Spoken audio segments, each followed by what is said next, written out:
कम से कम मैं जीवित तो था, अब तो ये मृत्यु आके दिख रही है, तो वो सोचता है कि मैं बूढ़ा ही रह जाऊं तो भी सही है। मगर वो मृत्यु तो आनी है, वो नहीं रुकती, तो समय तो बीतता ही नहीं है। समय को हम नहीं बांध सकते, कोई भी नहीं बांध सकता है। जब बच्चे का जन्म हुआ है तो वो बड़ा भी होगा, जवान भी होगा, बूढ़ा भी होगा, मृत्यु भी होगी। ये सब बातें हम जानते हैं, हम किसी को रोक नहीं सकते। तो ये पंक्ति सिर्फ जो हम जानते हैं, यही पंक्ति उस संत ने कोई कहीं से कहीं ढूंढी नहीं थी, कहीं से कोई पढ़ी नहीं थी, कहीं से लाया नहीं था। ये समय भी बीत जाएगा, तो फिर हम क्यों घबरा जाते हैं? और क्यों जब हमारे पास 4 पैसे आते हैं या हमारे पास पद आता है तो हम अहंकार में भर जाते हैं, अब तो मैं ही राजा हूं, और जब वो चला गया तो मैं ही दुखी हूँ। तो अरे वो सब समय बीत जाता है, दुख का भी बीतता है, सुख का। तो कहने का अर्थ ये है कि ना तो हम दुख में इतना घबरा जाए और ना ही तो हम सुख में इतना अहंकार से भर जाए कि हमारे जैसा कोई राजा नहीं, और जब दुख आए तो हमारे जैसा कोई गरीब नहीं, कोई दुखी नहीं है। मैं किसी दुखी व्यक्ति से पूछो कि अरे आप दुखी हो, आपसे ज्यादा तो मैं दुखी हूँ, तो वो कहेगा तू क्या दुखी है? मैं तो बहुत दुखी हूँ, मेरे से तो बड़ा कोई दुख हो ही नहीं सकता किसी का। तो जिसके पास जो होता है वो उसके पास बहुत बड़ा होता है। कि मेरा जैसे दूसरों के दुख देखोगे तो अपना दुख कम नहीं लगता, मुझे लगता है मेरा दुख तो उससे ज्यादा है, क्योंकि दुख में इतना कुछ समाहित होता है, इतना कुछ होता है कि वो अपने के आगे किसी दूसरे का दुख समझता ही नहीं है। तो परमात्मा यही भाव प्रकट कर रहे हैं कि हर समय बीत जाता है, इसलिए मनुष्य को घबराना नहीं चाहिए, ना ही तो दुख में इतना असहाय बन जाना चाहिए, और ना ही जब वो सुख आए तो उस राजा की तरह हाथी जैसे कुर्सी को ऊपर से उठा करके नीचे रख लो तो कुछ घट नहीं जाएगा। जैसे वो राजा हाथी में से नीचे उतर आया, ऐसे आप भी अगर नीचे बैठ जाओगे तो कुछ नहीं जाएगा। कोई ऊंचा है तो ठीक है, सब अपने अपने कर्म का आधार है। कर्म तो आप बहुत अच्छी तरह जानते हो, सब जानते हैं, परमात्मा भी बताते हैं, मगर परमात्मा से पहले आप भी जानते हो, सबको पता है। मगर उस पता होने से क्या है, जब तक हम उसको अपने व्यवहारिक जीवन में नहीं लाएंगे, जब तक हम उसे मानेंगे नहीं। पता को तो बहुत कुछ पता है, सबको बहुत बहुत पता है, मगर जब तक हम उसको अपने व्यवहार में नहीं लाएंगे तब तक उसको पता होने से कुछ नहीं है। हम भी जानते हैं, आप भी जानते हैं, मगर जब तक हम उसको अपने जीवन में नहीं डालेंगे तब तक कैसे कुछ होगा? जब तक आप स्वयं अपने माँ बापों की सेवा नहीं करेंगे तब तक आप कैसे उम्मीद रख सकते हो कि आपकी सेवा भी हो जाएगी? चलो ठीक है, आपके माँ बाप के कर्म खराब है इसीलिए आप सेवा नहीं कर रहे हो, मगर ये क्या गारंटी है कि आप अब आपकी सेवा भी हो जाएगी, आप अच्छे कर्म कर रहे हो? तो जानने से कुछ नहीं होगा, जानते तो सभी हैं, मगर जो कोई मानेगा उसी का कुछ उद्धार होगा, जो मानेगा। बच्चे को क्या नहीं पता?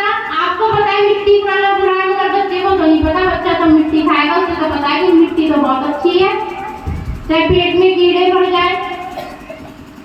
तो पता होने से क्या होता है, जब तक कि हम अपने जीवन में उस बात को नहीं माने, उस बात को अपने जीवन में हम नहीं धारण करें। आप महात्मा बुद्ध को भी जानते हैं, उंगली मार डाकू को भी, बच्चों की किताबों में कहानियां भी है, मगर उस कहानी का अभिप्राय क्या होता है? कहानियां सुनने से, जानने से कुछ नहीं होता।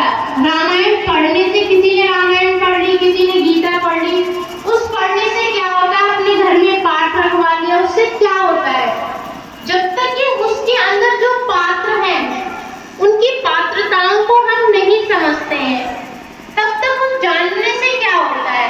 रामायण का पाठ करा लिया तो आपका घर का शुद्धिकरण हो गया, और उनकी जो रामायण के अंदर जो भी पात्र है, जिसके धर्म में जो भी देवी देवता हैं, वो हमें कुछ ज्ञानप्रद बातें बताते हैं, उसको तो हम मानते नहीं है। रामायण का पाठ करा दिया, खत्म कहानी, हो गया घर पवित्र, सब कुछ कहानियां खत्म। अभी रामायण का पाठ करा दिया, दावत चल रही है और कलह शुरू। तो उस रामायण के पाठ का अर्थ क्या है? व्रत रख लिया, पूजा कर ली और लड़ाई घर में शुरू। तो उस व्रत का अर्थ क्या है? शांति। कुछ भी चीज है उसका अर्थ है शांति, कि अपने अंदर वो धीर रखो, वो शांति रखो। यदि शांति है तो सब करते, सब बांटे, सब पूजा है। व्रत पाठ पूजा किसी को कोई गलत नहीं बताता कि ये गलत है, मगर जो गलत बातें होती है उसको तो हमें समझाना पड़ेगा, उसे तो आप लोगों को बताना होगा ना। बच्चा पहली क्लास में गया और बीए की डिग्री मांग रहा है, परमात्मा चाहिए। परमात्मा क्या बट रहे हैं? अरे परमात्मा तो सुतई तुम्हारे अंदर है, खोज लो।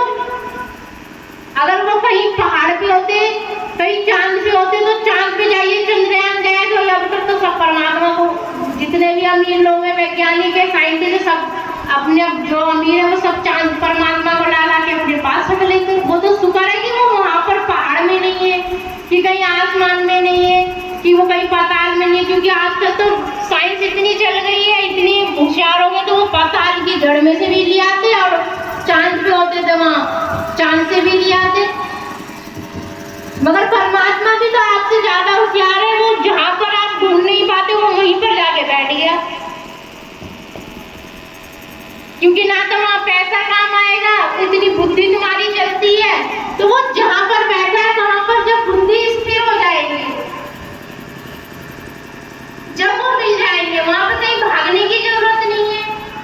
वो तो सुधाई तुम्हारे अंदर है। सिर्फ क्या आपने कभी देखा है, पहले आपको चलो नलके लग गए हैं, समर लग गई है, ट्यूबवेल है, आप जब भी जो भी पुरानी महिलाएं हैं जब कुएं में से पानी निकालती थी, वहां पर या तालाबों में से, नदी में से जब हम पानी लेने जाते थे तो वहां पर क्या होते थे, जब हम पानी को लेते थे तो हम बड़े धीरे धीरे से नदी में से पानी लेते थे, क्योंकि नीचे जो भी कचरा होता था एकदम से ज्यादा जोर जोर से हम नहीं लाया तो सारा कचरा ऊपर आ जाता था। तो हम बड़े ही आराम से धीरे धीरे उसको पानी को निकालते थे। ऐसे ही हमारा ये मन है, मन के अंदर इतने विचार, इतनी समस्याएं, इतना उलझाव, इतना सब कुछ है कि परमात्मा ने जो ये काल का एजेंट है उसने हमारे पीछे मन को लगा दिया है कि हम भजन पर बैठे तो हम भजन कैसे करें? मन हमें करने ही नहीं देता है, विचार इतने लेकर के आएगा। मगर हाँ, शॉर्टकट तरीका बता दिया कि आप मंदिर में चले जाओ, वहां पर चले जाओ, वहां पर से हम सिर्फ मन संतुष्टि दे देते हैं कि ये सब करके हमने परमार्थिक काम कर दिया। मगर जो सबसे परमार्थिक, जो सच में परमात्मा को पाने का काम है, उसी को हम भूल जाते हैं। परमात्मा हमारे अंदर है, चाहे वो हमारे धर्म में कोई भी हो, राम हो, कृष्ण हो, सीता हो, कोई भी है, वो ईश्वरीय शक्ति हमारे अंदर है। जब हम अंदर जाएंगे तो बाहर के सब भेद धीरे धीरे खुलते जाएंगे। जिस प्रकार बच्चा पहली क्लास में जाता है तो उसे समझ आता है, दूसरी क्लास में आता है, ऐसे धीरे धीरे करके वो एमए बीए और सब कुछ समझ जाता है कि हाँ, एक एक करके सब क्लास समझ में आ जाती है, फिर उसको समझाने की जरूरत नहीं है।